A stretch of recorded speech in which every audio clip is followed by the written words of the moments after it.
You know what? Your story has gotten all sorts of national publicity in the US. And I know you're in London, and I don't know if it's gotten a lot of press there as well, but it crossed my feed and I was like, I have to talk to this guy because it's almost like fake, like a movie. Like how is it even possible, especially with some of the details? Because one of the fascinating details is that as a child, on your bedroom wall, you had written your goals, and one of them was one day I will work at Oxford or Cambridge, which everyone knows is like the creme de la creme, the top academic institutions on the planet. And as a kid who couldn't speak, that seems like a pretty outlandish goal. So, what do you remember about making that goal because you were a child? Um, Kristi, that's it's so yeah, thank you so much. I mean, I guess it's surreal. One of the things that's kind of been really I guess surreal, I don't know, just it's been a lot to take in is you wake up one morning and your contemporaries know what you do, which is very different. And then you go to bed and you wake up the next morning and the entire world knows what you do. So, it's I've been told that over 500 million people worldwide have viewed the articles, which is kind of insane. Because I myself, I'm not on social media. I'm quite a quiet, private person, but um, it's hard to kind of comprehend. There are so many amazing, powerful stories every day, and why people take interest in this particular one. But maybe that's not for me to know. And I mean, in terms of the Oxford and Cambridge thing that I wrote on my mum and dad's wall, I was that was in 2012. 2012 I did that. So I was doing some work in my mum and dad's bedroom decorating, and I would have been 27 at the time.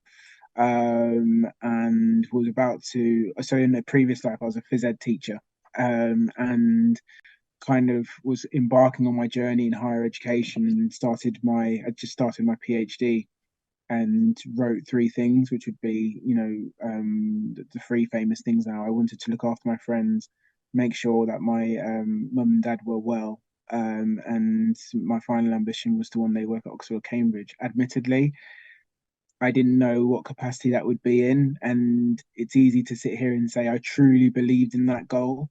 I don't want to sit here and say that, but what I would say is that I worked as hard as I could, and I thought if I can get within touching distance of it, then maybe I'll be presented with an opportunity one day. And I would hope that all the experiences and all the things that I've learned upon that journey, if the opportunity should present itself, that I'll be well equipped enough to hopefully at least compete. So my big thing in life is being able to compete.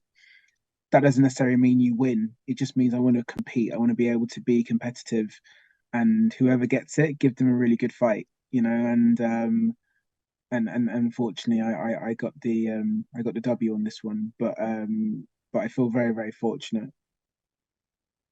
Love your humility and how you talk about it. And it is a weird thing because many people who get the kind of spotlight like you're getting don't expect it. People that go into acting or, again, where you live, if you're the monarchy, these people know their whole life that the goal is to be a really big deal. And that was not your goal. And suddenly you wake up and 500 million people, or I mean, it's like a ridiculous number, especially when you had your diagnosis when you were a child. And so when I think about you, you have this humility and this desire to work hard, and you had this diagnosis that would have made those goals seem frankly ridiculous, right? For many years.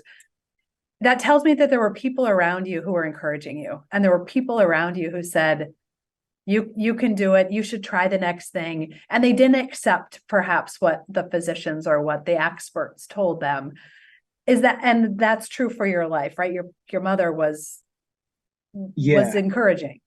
yeah, Christy. My mum was a stalwart, and on top of that, like very determined that she vehemently rejected the medical model of disability and really embraced the social model of disability. And I think a lot of her thinking was really positioned around, you know, the capacity for individuals to do great things is not confined to a rigorous, a rigid hypothesis on what human beings can be and what can become. And our whole thing was like, if I expand his way of thinking through the use of music, through the use of sport, through the use of understanding social interaction, because it's a very difficult thing for a lot of autists to experience that kind of social interaction. But if I can equip him with these skills, hopefully it'll help him as he gets older. And maybe we can bit by bit break some of the kind of psychological diagnoses in terms of those really strict confined boundaries that individuals have set for myself. And I mean, I don't want to say the rest is history, but I guess the rest is history. I was very, very fortunate to have the parents I did, even more fortunate to have the mother I did, who basically, as many neurodivergent parents do, they didn't give up on me, and my mum didn't give up on me. And if I've achieved anything of any note in my life, it's really down to my mother and then my tutor that I met at college, Sandro Sandri, who basically instilled this mentality in me, in terms of the abandonment of fear and what fear does in terms of fear is a paralyzer, is a disabler. It kind of renders us still. And when that was exercised out of me in some respects, Sandro's whole thing was, we're going to try and take on the world and win. And if I never met him, I don't think I'd be sat here speaking to your good self right now, Kristi. Going to try and take on the world and win. And to do that means you have to define it, right? So I think that's one of the other things about your story that's so compelling, which perhaps is why it's reaching all regions of the world, is because you put a goal out there and then you had people around you who said, yes, let's try for that. It's remarkable. Because many people who are high functioning, not diagnosed with autism, not diagnosed with some of the things that you're diagnosed with, don't have that. They don't have people around them saying, let's set some goals, and then I'm going to help you get the mindset so we can get a W. Yeah, and that's the thing, Kristi. I think the one thing I would say, and I can be quite self-deprecating, but this is true. You know, sometimes I think the most important thing you can know is yourself and be honest with yourself. I don't have any remarkable academic ability, and the academic ability is what Sandro always referred to me as skill. But what I did have was will, and he said what we need to do is drag skill into a dogfight with will. That's what we need to do.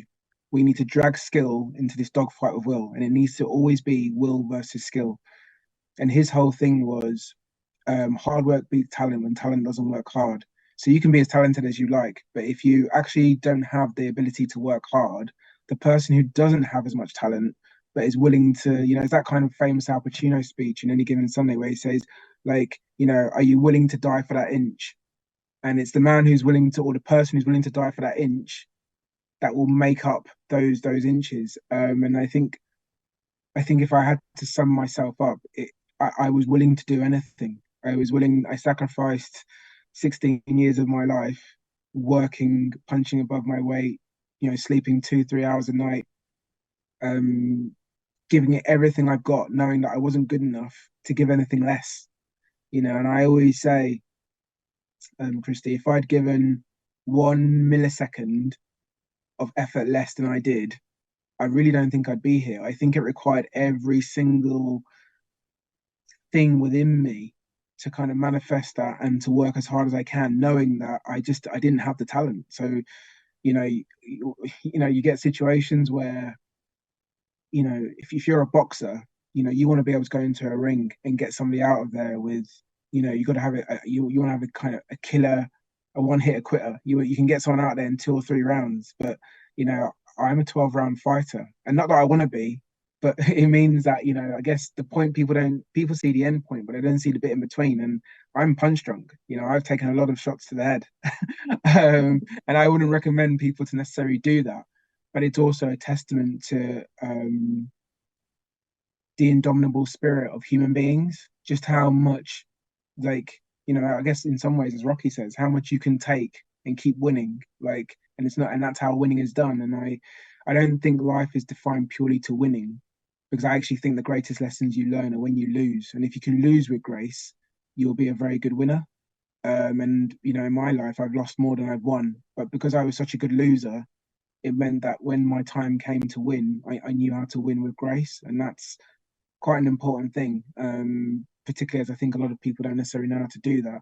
So my first thing when I win is I think about how my opponent or how the other person may feel, having been on the other side so many times. And the first thing you want to be able to do is to congratulate that individual on their efforts and recognize we've all been there, and to tell them to keep going. And there's an empathy there that's not disposable. I genuinely mean that when I say that. And I guess I've just